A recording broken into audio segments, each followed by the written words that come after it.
Hello class 10th students, चलिए आगे देखते हैं कि जो रिसोर्स एंड डेवलपमेंट चैप्टर हम पढ़ रहे हैं उसमें अब हमारा टॉपिक जो रहेगा वो land degradation and conservation measures रहेगा। चलिए इसके बारे में थोड़ा जानते हैं क्योंकि आजकल इसकी चर्चा बहुत ज़्यादा होती है। We have shared our land with the past generation and will have to do so with the future generation too. अब हमने अपनी इस ज़मीन को अपने पूर्वजों से ली है और हमें अब अपने आने वाले जनरेशन को सौंपना है। 95% of our basic need for food, shelter and clothing are obtained from land. हमारी 95% ज़रूरतें जो होती है इसी ज़मीन से पूरी होती है, चाहे वो भोजन का हो, रहने का हो या कपड़ों का हो। Human activities have not only brought about degradation of land but have also aggravated the pace of natural forces to cause damage to land. और इंसान की एक्टिविटी ने ज़मीन को न सिर्फ बिगाड़ा है बल्कि जो नेचुरल फोर्सेस हैं उसके पेस को भी बढ़ा दिया है। इसके कारण क्या हो रहा है, ज़मीन जो है ज़्यादा डैमेज हो रही है। At present, there are about 130 million hectares of degraded land of India. Bharat में करीब 130 मिलियन हेक्टेयर ज़मीन जो है वो डिग्रेडेड है यानी ख़राब है।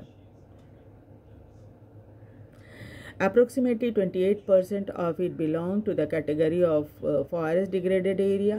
26% जो forest degraded area में है, 56% of it is water eroded area. 56% ज़मीन ऐसी है जो पानी के कारण ख़राब हो रही है, and the rest of affected by saline and alkaline deposit. और बाकी ज़मीन जो है वो बहुत नमकीन और alkaline इन दोनों की वजह से, saline और alkaline इन दोनों की वजह से ज़्यादा affected हो रही है। Some human activities such as deforestation, overgrazing, mining, quarrying too have contributed significantly in land degradation. इसके अलावा बहुत सारी इंसानों की एक्टिविटीज़ में पेड़ों को काटना, ओवरग्रेजिंग, एक ही जगह पे जानवरों को ले जाकर चराना, माइनिंग और क्वायरिंग करना, ये सब के सब कारण हैं लैंड डिग्रेडेशन का। इसमें थोड़ा सा दिया हुआ है पाई चार्ट में कि कहाँ कितनी चीज़ें, हाँ कितनी चीज़ें हमने डैमेज की है, जो वेस्ट लैंड है भारत में कितना है। Mining sites are abundant after excavation work is complete, leaving deep scars and traces overburdening. अब क्या है, जब माइनिंग ख़त्म हो जाती है, जैसे जिस माइन से आप निकाल रहे हो, कुछ समय बाद वहाँ से सारा मिनरल निकाल लेंगे या फिर वो क्या होगा, वैसे ही उतना बड़ा गड्ढा जो रहता है नीचे तक का वो बना रहता है। और इस तरह के गड्ढे जो होते हैं, निशान, उसको स्कार्स कहा जाता है। जैसे आपने देखा होगा कहीं पर भी चोट चपेट लग जाती है आपके शरीर में तो निशान पड़ते हैं, उसको भी स्कार कहा जाता है। फेस पर भी अगर आपके कुछ दाने वाने हो गए हैं और काला काला निशान पड़ गया है तो उसको स्कार्स कहा जाता है। तो उसी तरह धरती के चेहरे के ऊपर भी ये स्कार हो गए हैं। ट्रेसेस ऑफ ओवरबर्डनिंग, और उसके बाद ये एक ओवरबर्डनिंग का ट्रेस भी है, यानी ये दिखाता है कि देखो धरती कितनी ओवरबर्डनड हो गई है। In states like Jharkhand, Chhattisgarh, Madhya Pradesh and Orissa, deforestation due to mining have caused severe land degradation. और बहुत सारे स्टेट जैसे झारखंड, छत्तीसगढ़, मध्य प्रदेश, उड़ीसा, इन सभी जगहों पे माइनिंग बहुत ज़्यादा होती है। और माइनिंग कारण क्या होता है, अगर बीच में जंगल होते हैं तो पेड़ों को काट दिया जाता है माइनिंग करने के लिए। इससे क्या होता है, लैंड डिग्रेडेशन बहुत तेज़ी से हो रहा है। In states like Gujarat, Rajasthan, Madhya Pradesh and Maharashtra, overgrazing is one of the main reason for land degradation. और कई राज्यों में जैसे गुजरात, राजस्थान, मध्य प्रदेश, महाराष्ट्र, इन सब जगहों पे लोग जानवरों को बहुत पालते हैं और उसी से उनका गुजारा चलता है। वैसे भी क्या है, यहाँ पर ओवरग्रेजिंग बहुत बड़ी प्रॉब्लम है। In states of Punjab, Haryana, Western Uttar Pradesh, over-irrigation is responsible for the land degradation due to waterlogging, leading to the increase in salinity and alkalinity in the soil. और ये देखा जाता है कि कई राज्य ऐसे हैं जैसे पंजाब, हरियाणा, वेस्टर्न उत्तर प्रदेश, यहाँ पर ओवर इरिगेशन की प्रॉब्लम बहुत ज़्यादा है और इसके कारण यहाँ पर वाटर लॉगिंग बहुत ज़्यादा, पानी जमा हो जाता है। इसके कारण ज़मीन में सैलिनिटी और अल्कलिनिटी बहुत बढ़ जाती है।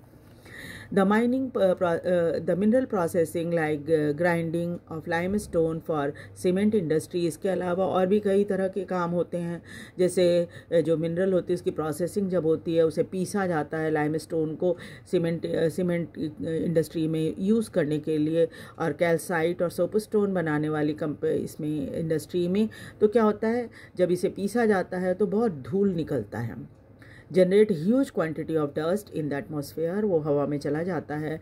It retard the process of infiltration of water into the soil after it settle down on the land.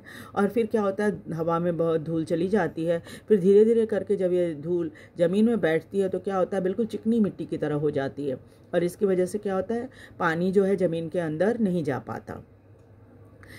In recent years, industrial effluents as waste have become major source of land and water pollution in many part of the country. इसके अलावा क्या है, अभी हाल में ही industrial effluents, आप यमुना जी की हालत देखते ही होंगे कैसी हालत रहती है, छठ के टाइम में तो और अच्छी तरह से दिखाते हैं किस तरह से पूरे इसमें झाग बना हुआ रहता है। ये सब क्या है, ये वही है पोल्यूशन की वजह से ही है। जब ये इंडस्ट्रीज़ क्या करते हैं, बिना ट्रीट किए हुए अपने जो वेस्ट वाटर होता है उसको सीधे सीधे नदी में डाल देते हैं, इसके कारण ही ऐसी हालत है।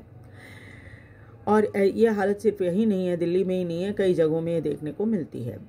There are many ways to solve the problem of land degradation, इसको कई तरीके हैं जिससे हम सॉल्व कर सकते हैं इस प्रॉब्लम को। Afforestation and proper management of grazing can help to some extent, हम पेड़ लगाएं और प्रॉपर तरीके से मैनेज करें जानवरों को चराने का जो होता है वो उपाय। प्लांटिंग शेल्टर बेल्ट्स लगाएं, कंट्रोल ऑन ओवरग्रेजिंग को ऊपर कंट्रोल करें। Stabilization of sand dunes in growing thorny bushes, रेगिस्तानी इलाकों में सैंड ड्यून्स को स्टेबलाइज करने। सैंड ड्यून्स क्या होता है, जब भी हवा चलती है ना तो रेत का पहाड़ बन जाता है, ये जितनी बार तेज़ हवा चलती है उतनी बार ये पहाड़ इधर से उधर होते रहते हैं, क्योंकि धूल उड़ती रहती है, जो रेत होती है ना वो उड़ती रहती है। तो यहाँ पर भी अगर आप कांटेदार झाड़ियाँ जो कि रेगिस्तान में होती हैं उसको उग जाती हैं, उनको आप लगा दो तो इससे ये प्रॉब्लम, सैंड ड्यून्स की प्रॉब्लम जो है वो काफ़ी हद तक ख़त्म हो जाएगी। To check the land degradation, इससे लैंड डिग्रेडेशन भी नहीं होगा। Proper management of waste land को प्रॉपर तरीके से मैनेज करना। कंट्रोल ऑफ माइनिंग एक्टिविटीज़ के ऊपर कंट्रोल करना। Proper discharge and disposal of industrial effluent and waste after treatment can reduce land and water degradation in industrial and suburban area. और proper management करें हम, अगर डिस्चार्ज जो होता है इससे फैक्ट्री वगैरह से, और इन इंडस्ट्रियल एफ्लुएंट्स को और वेस्ट को अगर प्रॉपर तरीके से पहले ट्रीट किया जाए तब जाकर इसे पानी में या कहीं पर भी छोड़ा जाए, बहाया जाए, तो इससे हमारी जो पोल्यूशन पानी या नदियों को होती है वो रुक जाएगी। Water degradation in industrial and suburban area, इसके अलावा लैंड के साथ साथ वाटर डिग्रेडेशन भी काफ़ी हद तक बड़े शहरों तक कम हो जाएगा। अब हम देखेंगे सॉइल एज रिसोर्स, मिट्टी कैसे हमारे लिए एक रिसोर्स है। Soil is the most important renewable natural resource, soil एक सबसे इम्पॉर्टेंट नेचुरल रिसोर्स है। It is a medium of plant growth, इसी पे पेड़ पौधे उगते हैं, and support different type of living organism, और अलग अलग तरह के ऑर्गेनिज्म को ये जिंदा रखने में सपोर्ट करता है। तो इस मिट्टी में जीव जंतु बहुत सारे होते हैं, और सॉइल को एक लिविंग सिस्टम कहा जाता है, क्यों इसे बनने में मिलियन ऑफ ईयर्स लग जाते हैं, कुछ ही सेंटीमीटर सॉइल को बनने में। सॉइल बनने में बहुत सारे फैक्टर्स होते हैं, जैसे रिलीफ, ये कहाँ पर पाया जाता है, पेरेंट रॉक कैसे थे, बेड रॉक कैसा है, क्लाइमेट कैसा है, वेजिटेशन, पेड़ पौधे वहाँ पर किस तरह के हैं, अदर फॉर्म ऑफ लाइफ, और भी कैसे दूसरे जो लोग जीव जंतु वहाँ रहते हैं, वो समय कितना लगता है, ये सभी फैक्टर हैं फॉर्मेशन ऑफ सॉइल, मिट्टी बनने में।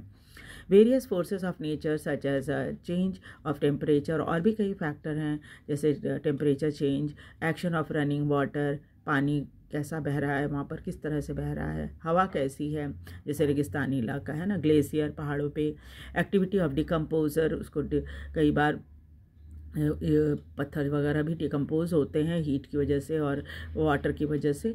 तो ये सब चीज़ें देखी जाती हैं। Contribute to the formation of soil, ये सब मिलकर, ये सभी फैक्टर मिलकर क्या करते हैं, मिट्टी बनाने में मदद करते हैं।